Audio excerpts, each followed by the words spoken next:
सुन लिया, प्रधानमंत्री मोदी जी ने पेरिस नहीं कहा था, वेनिस कहा था। तो वेनिस उन्होंने वादा किया था, वेनिस उन्होंने बना दिया। दूसरी बात यह है, देखिए हिंदुत्व की जहां बात करते हैं कि हिंदुत्व पे काम नहीं हो रहा है, आप सोचिए जो रावण था वो भी हिंदू था, कंस जो था वो भी हिंदू था, दुर्योधन भी हिंदू था। और हम कौन से हिंदू हैं? हम भगवान श्री और श्री कृष्ण वाले हिंदू हैं, हम स्वामी विवेकानंद वाले हिंदू हैं, हम महात्मा गांधी वाले हिंदू हैं, जो महात्मा गांधी ने अंतिम श्वास लेते समय हे राम कहा था। तो ये हिंदुत्व के लोग नहीं हैं, वास्तविकता में ये रावणवादी, ये बिल्कुल मेघनादवादी और ये जो दुशासन और दुर्योधन वाले हिंदू हैं, ये वो पक्ष का निर्वहन करते हैं। जैसे कल मैंने आपसे निवेदन किया था कि ये ब्रजभूषण शरण सिंह भी हिंदू है, नीरव मोदी भी हिंदू है, ललित मोदी भी हिंदू है। तो ये जो मीटिंग हो रही है बेंगलोर में, वास्तविकता में राजीव जी ये असली हिंदू मुसलमान सिख ईसाइयों की मीटिंग है। और इसमें वो सारे हिंदू मुस्लिम सिख ईसाई हैं जो कि देश का भला चाहते हैं, जो राष्ट्र भक्त लोग हैं, और जो लोग केवल हिंदुत्व को रावणवादी हिंदुत्व से एकत्रित करना चाहते हैं और देश को बर्बाद करना चाहते हैं, जो स्त्री के हरण को अपना अधिकार समझते हैं, जिस प्रकार से बेटियों के साथ हुआ। तो वास्तविकता में ये जो लड़ाई है ये असली देशभक्तों के बीच में है और देश विरोधी ताकतों के बीच में है। तो बेंगलोर की मीटिंग जो है वो देशभक्तों की मीटिंग है और मुझे आशा यह है कि इस मीटिंग के बाद देश एक, और मैं तो बिल्कुल देखिए इस बात से बिल्कुल प्रबल मानता हूं, अब ये असंभव है राजीव जी। जो अब प्रश्न उठता है कि क्या मोदी जी का कोई मुकाबला कर पाएगा, क्या ये संभव है? मैं कहता हूं कि मोदी जी के लिए 2024 का चुनाव जीतना असंभव है, मुश्किल ही नहीं असंभव है, नामुमकिन है। ये चुनाव विपक्ष जीतेगा, जनता जीतेगी और देश की जो समभाव और सद्भाव को मानने वाली और देश की एकता अखंडता को मानने वाले लोग हैं वो जीतेंगे, और ये दो देश को धार्मिक विद्वेष और टुकड़े में बांटने वाले लोग हैं वो हारेंगे। 2024 के बाद देश में प्यार और मोहब्बत की गंगा बहेगी राजीव जी। चुनाव 2024 से पहले चुनाव जो हैं कुछ राज्यों के हैं, मध्य प्रदेश, छत्तीसगढ़, राजस्थान, मिजोरम, तेलंगाना, इन तमाम राज्यों में चुनाव हैं और वहां से परिस्थितियां कहां किस दिशा में जाती हैं वो साफ साफ होती हुई दिखाई देंगी। प्रमोद अग्रवाल जी, क्या लगता है आपको, जो स्वामी जी कह रहे हैं 2024 दूर है लेकिन कह रहे हैं कि वहां चुनाव जीतना बीजेपी के लिए, मोदी जी के लिए मुश्किल है, यानी कि चुनाव जीतना से मतलब कि सरकार बनाना। 303 सीटें हैं अभी वर्तमान में, जो 2019 में जीत के आई थी, अपने दम पर बीजेपी लेकर आई थी। लेकिन हाँ, थोड़ी देर पहले आपने राहुल लाल जी को भी सुना, वो भी बता रहे थे कि नॉर्थ इंडिया में स्थिति बहुत अच्छी नहीं है जितनी मजबूती के साथ पिछली दफा नॉर्थ इंडिया में बीजेपी जीत के आई थी। लेकिन छत्तीसगढ़ में 11 में से 9 सीटें बीजेपी जीत के आई थी उस समय।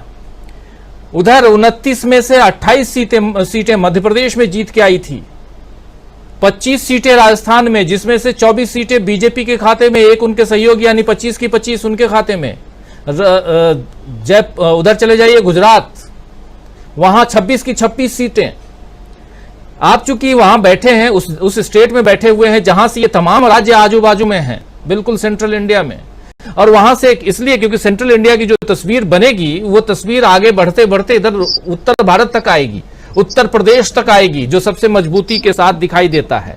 लेकिन एक बात यहां और जोड़ना चाहूंगा और आप तमाम साथियों के पास भी आऊंगा, भले प्रमोद अग्रवाल जी के पास में, कि बार बार कहते हैं कि शायद ये विपक्षी एकता हो जाए तो कई राज्यों में विपक्ष को ही दिक्कत आ जाएगी, जैसे वेस्ट बंगाल है, पश्चिम बंगाल है, वहां कांग्रेस को अलग से लड़ना चाहिए।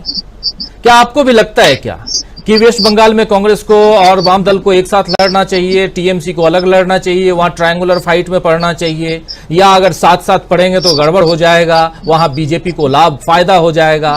लेकिन वहां तक पहुंचने से पहले जरा ये जरूर समझना चाहता हूं, छत्तीसगढ़ में 9 सीटें जो बीजेपी के खाते में है, आज की तारीख में अगर चुनाव हो जाए तो 9 की 9 फिर जा रही है कि 11 की 11 चली जा रही है बीजेपी के खाते में, या कुछ भी नहीं आ रहा है?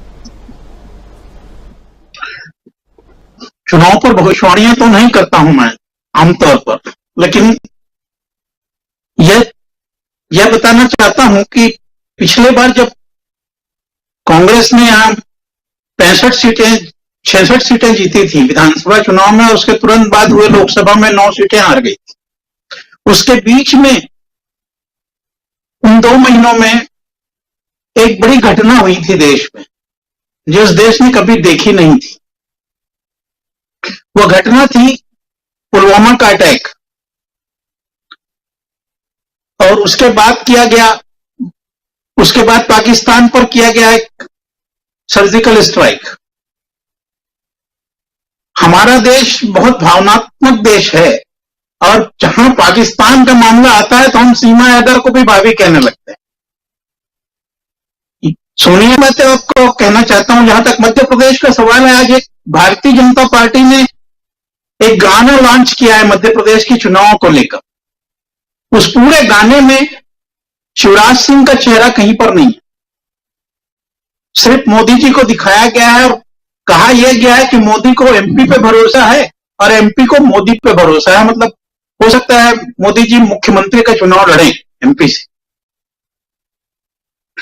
और दूसरा, एक उसी बात में और उल्लेख करना चाहता हूं, नेहा राठौर का मैंने एक बार और उल्लेख किया था कि जिस दिन शुक्ला जी ने एक आदिवासी पर पेशाब की थी सीधी में, तो उन्होंने एक मीम बनाया था जिसमें उनके ऊपर एक आरोप दर्ज हुआ था भोपाल में कि उन्होंने आरएसएस के ड्रेस पहने हुए व्यक्ति को आदिवासी पर पेशाब करते हुए मीम बनाया है। वो जुर्म अभी भी दर्ज है। उसका जवाब आज उन्होंने दिया है। उन्होंने एक गाना बनाया है मध्य प्रदेश पर भी कि एमपी में काबा, और उसमें उन्होंने शिवराज की तुलना शकुनी और कंस से की है और कहा है कि ये मामा कलयुग में उन दोनों का अवतार है। तो अब जवाब तो दे रही है जनता, जो जनता जवाब नहीं दिया करती थी। और एक बात आपको और बताता हूं कि आप जो कह रहे हैं कि बंगाल में तकलीफ आएगी अगर गठबंधन होता है विपक्ष का, तो कांग्रेस और मार्क्सवादी पार्टी क्या करेगी। तो एक बात और नोट करिएगा राजीव जी, मेरा यह मानना है कि जो वोट वादियों को और कांग्रेस को आज भी मिले हैं बंगाल में, वो तृणमूल कांग्रेस का वोट नहीं है। वो वोट तो उसको मिलना नहीं था। अगर ये दोनों वहां से चुनाव मैदान से हट जाते हैं तो हो सकता है वो वोट तृणमूल कांग्रेस के विपक्ष में बीजेपी को मिल जाए, क्योंकि अगर सत्ताधारी को वोट देना ही होता उनको, तो वो भी जानते थे कि कांग्रेस और माकपा की स्थिति बहुत अच्छी नहीं है। उसके बावजूद अगर वो उनको वोट दे रहे हैं वहां, तो उनका वहां रहना बहुत जरूरी है। अगर वो वोट नहीं देंगे, वो अगर वहां खड़े नहीं होंगे, तो वो वोट पोलराइज होगा बीजेपी की तरफ।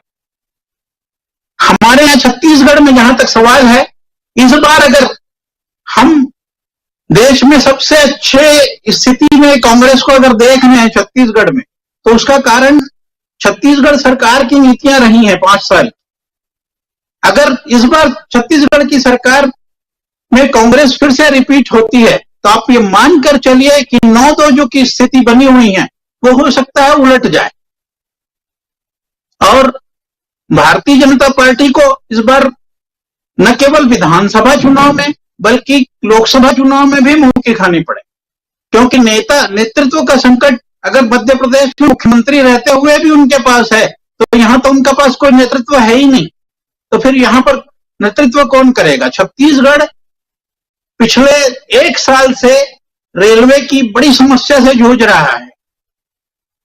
छत्तीसगढ़ जोन में चलने वाली सारी रेलें बहुत लेट चल रही हैं, उनमें उनके आने जाने का कोई ठिकाना नहीं है। लेकिन राज्य के 9 सांसद और 2 राज्यसभा के सांसद इस मामले में एक भी बार नहीं बोलते कि रेलवे का परिचालन सुधारा जाना चाहिए छत्तीसगढ़।